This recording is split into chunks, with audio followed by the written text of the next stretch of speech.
Gary, do you want to know my ultimate first date move back in my 20s? What I thought I was really cool. You know what I would do on a first date? Is this legal to share?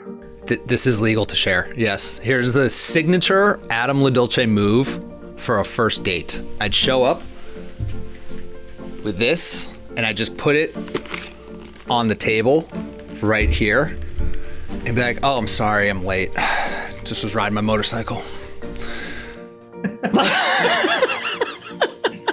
That's smooth. It's better than showing up and be like, it's so douchey.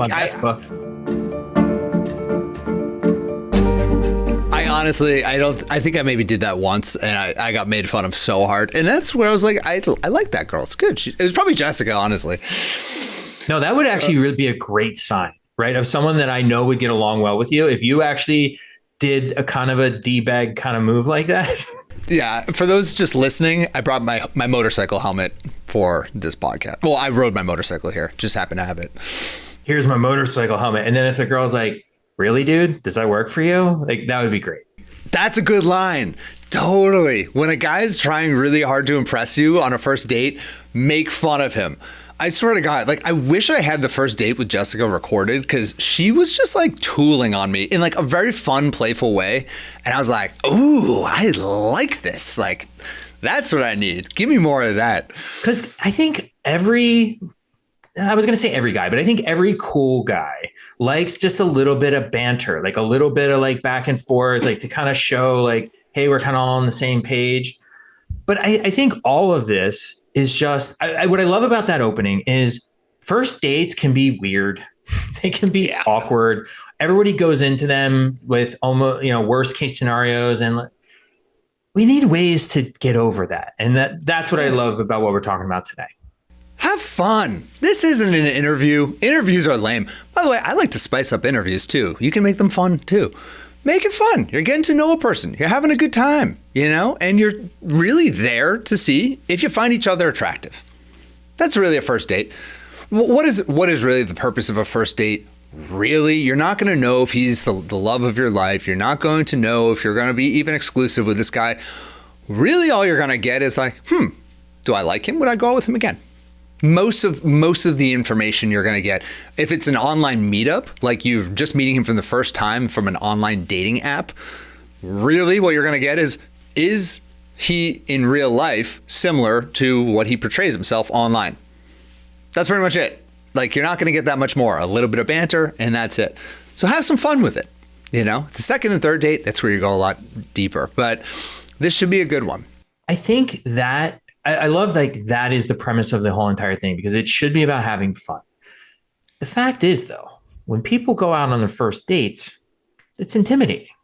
Yeah. Because we are worried about like, are they going to be attractive? Am I going to be attractive? What am I going to say? How are they going to respond? What should I ask? What should I not ask?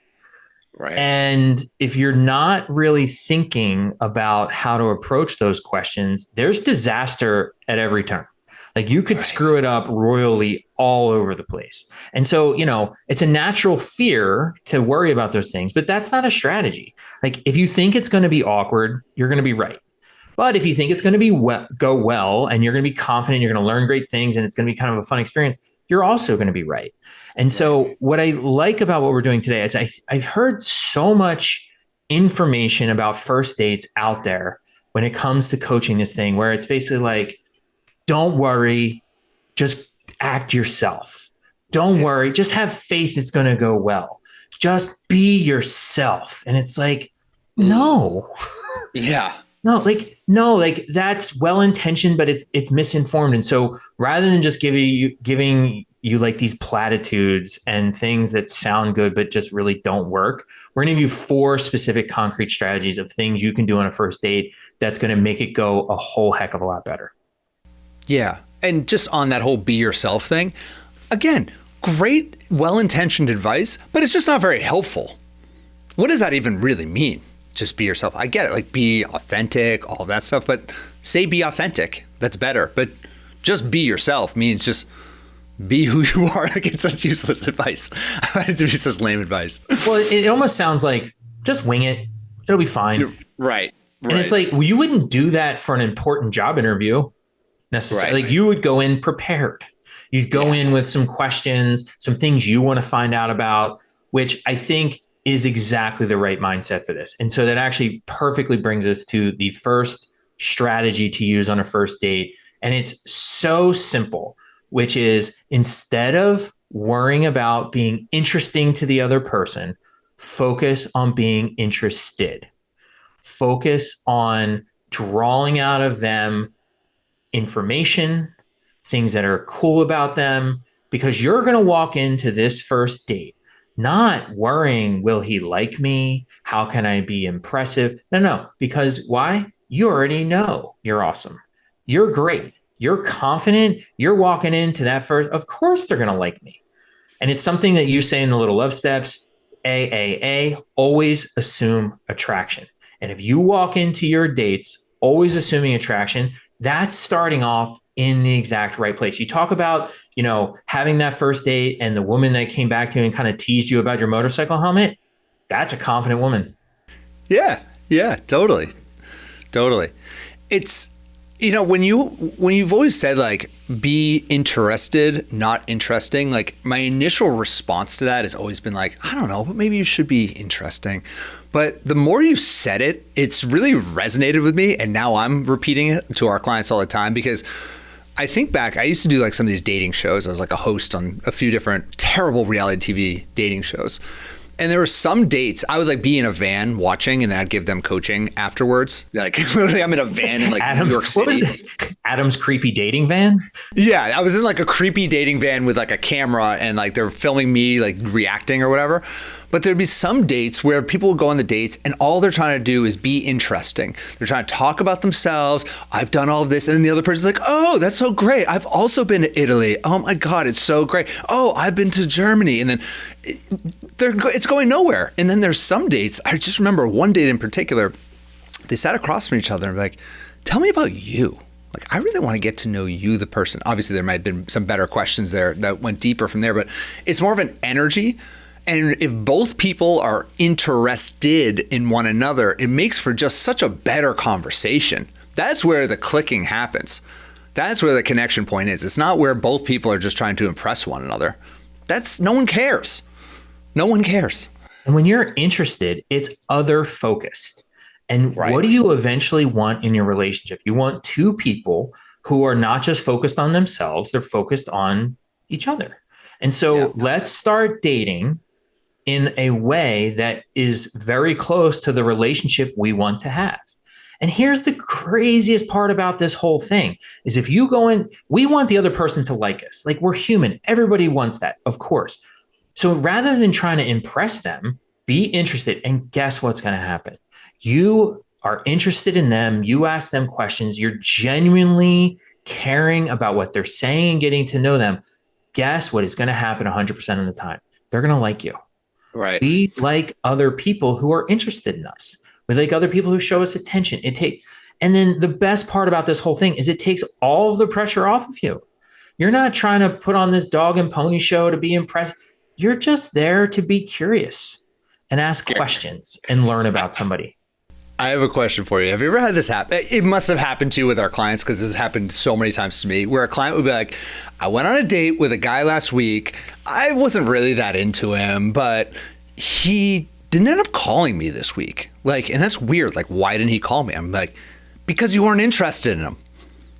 Like, have you ever had that happen? And they're like, well, what the heck? Like, why didn't he call me? Why didn't he follow up? I'm like, you were probably the whole time not showing any interest. Why is he going to call you? Have you ever had that happen? Where I've had that happen all the time, but like it hurts their ego. And I get it. I've had that happen to me too, where you're like, you go on a date, you're like, I'm not really that into her, but like, why didn't she follow up with me? I'm just curious. It's probably because I wasn't that into her, and she could tell. Humans can tell. So just be interested if you are interested. Well, and this is a weird tangent, but every single time that has ever happened when a client describes it, what happens is they become now more interested in the guy they weren't interested in before because he wasn't interested in them. Of course. What does that tell you about exactly what we're mentioning here, which is don't go in trying to care so much and show how much it comes off as needy. And it, in some weird way, guys want to win you over, right? They want you to be a little like, I don't know, and then kind of bring you back in and like show you how amazing they are. Like, let that happen. Yeah. Yeah. I love that. Gary, you want to take us to the second one? Yeah. And so the second one very much dovetails from this being interested piece, which is when we get to know people, we want to get to know them as soon as possible. Like we want to have the puzzle figured out. We want to know how this thing ends. And so part of what we'll do is jump to conclusions, but we want to make sure we're not doing that, because the other person that's sitting across from us, what they don't want is to be stereotyped, to be seen as boring or typical. They want to be unique and stand out. And so we want to be very careful to oversimplify them, to pigeonhole them, or kind of turn them into a caricature of what they are, right? And what I mean by that is, here's an example. So you find out that the person you're with is an accountant. Oh, no. Not an accountant. I know how much Adam loves accountants. Oh, no. Right? And so Please, dear God. you want to find out things about them. And so a very typical question that someone would ask about, like you find out the other person's accountant, is like, oh, you're an accountant, so you must be into numbers. Right. Fair. But it's like the most obvious limiting thing. And whatever accountant, and they're going to answer, yeah, kind of like numbers. I guess. Yeah. Debits and credits are cool. Right? Like, I guess. okay.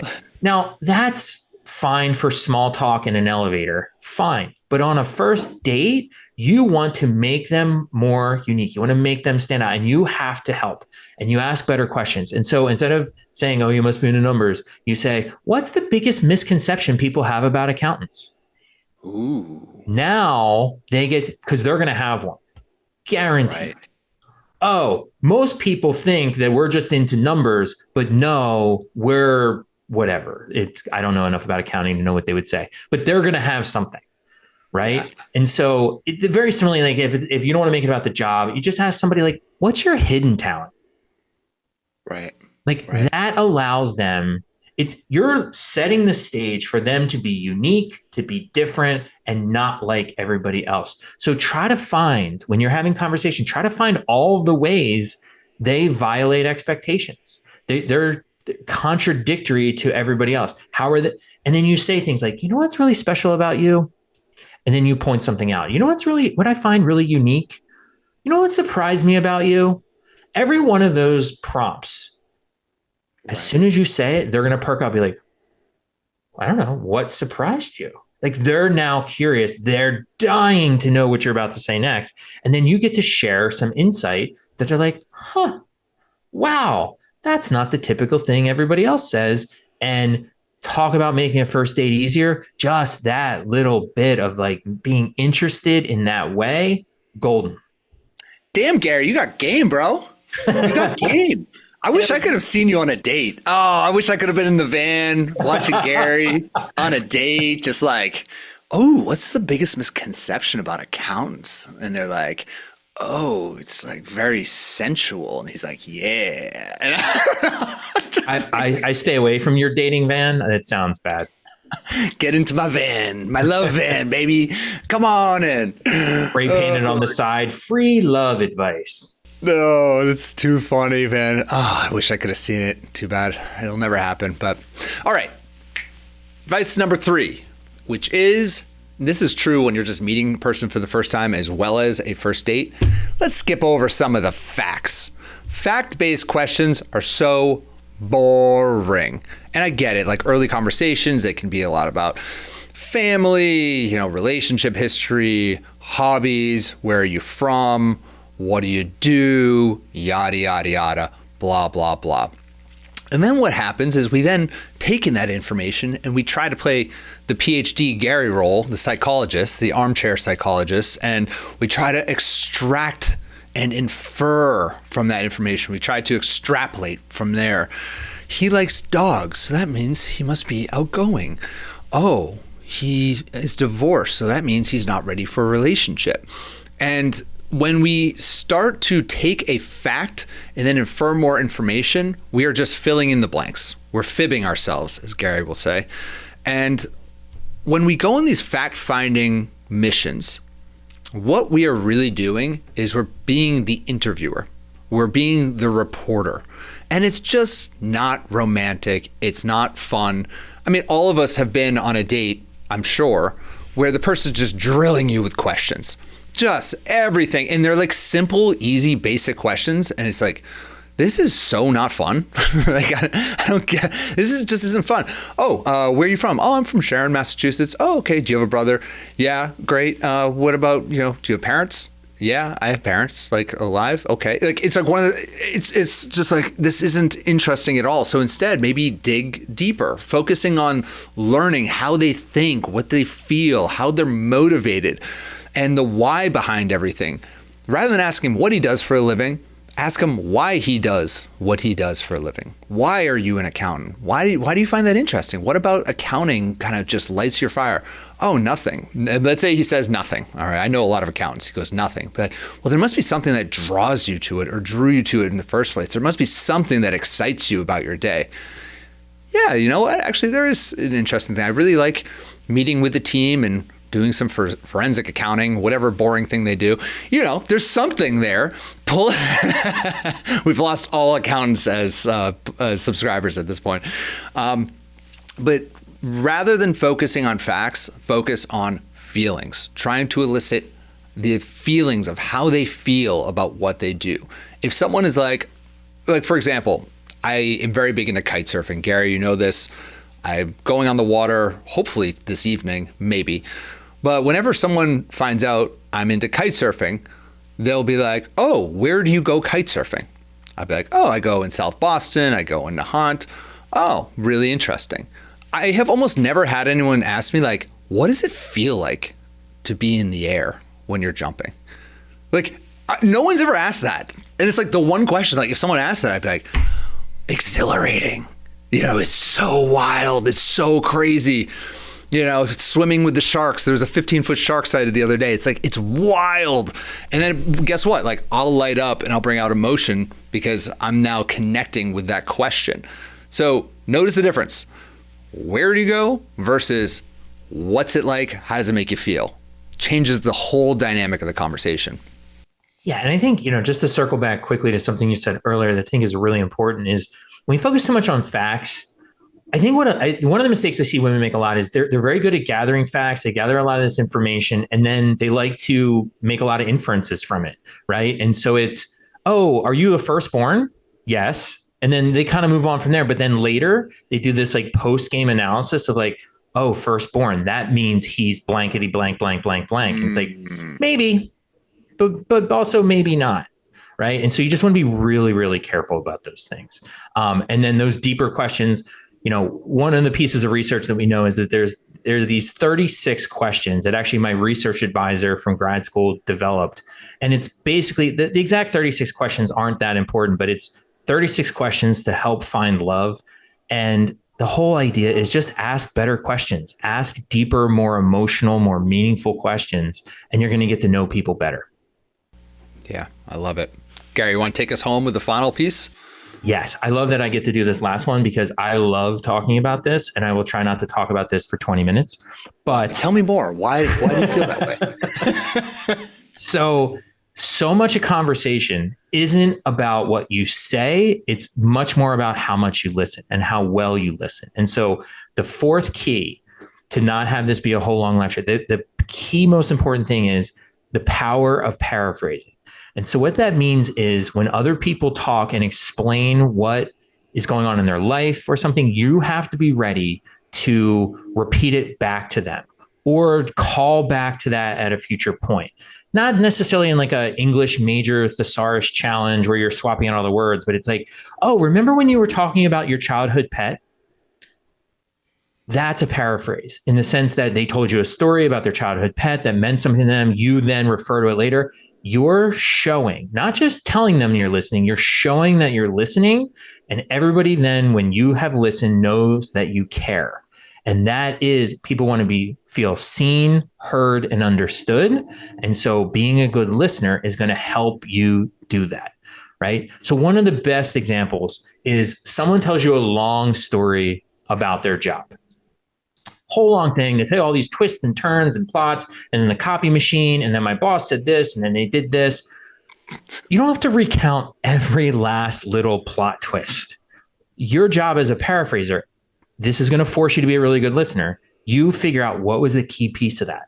And then you recount that piece back. Was it about how their boss treats them? Was it about the stress of the situation? You focus on that and say, you know, when you were saying about how your boss asked you to do this thing, it sounds like that person might have unrealistic expectations. And gosh, that's got to be frustrating.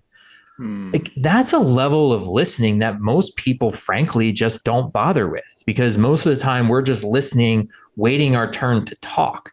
And so not only there's two huge benefits to this. It forces you to just really actually listen instead of waiting your turn to talk. So that's a major benefit. And then it forces you to show them that you care. And there's probably nothing more important on a first date than leaving the impression that you actually care about the other person and value what they have to say. I would just say the genius. I love that. The final benefit to that is it takes the pressure off of you to do all the talking. Like when I was coaching men, they'd always be like, what do I say? How do I tell a story? What do I do? I'm like, just listen. Just ask questions. Get her talking 80% of the time. If each person is trying to get the other person to talk 80% of the time, that's a good conversation, because you both are trying to get you're trying to extract emotion from the other person, and thus 1 + 1 = like 4 in that scenario. And so worry less about what you are trying to say. It takes the pressure off of you, and you just go in, ask good questions, be interested. Don't try to be too interesting. Have a little bit of fun. Get out there, go on some dates. I challenge all of you this upcoming week. Try this stuff. It works. Let us know how it goes. Thanks, Gary. It was really fun. Yeah, good luck out there.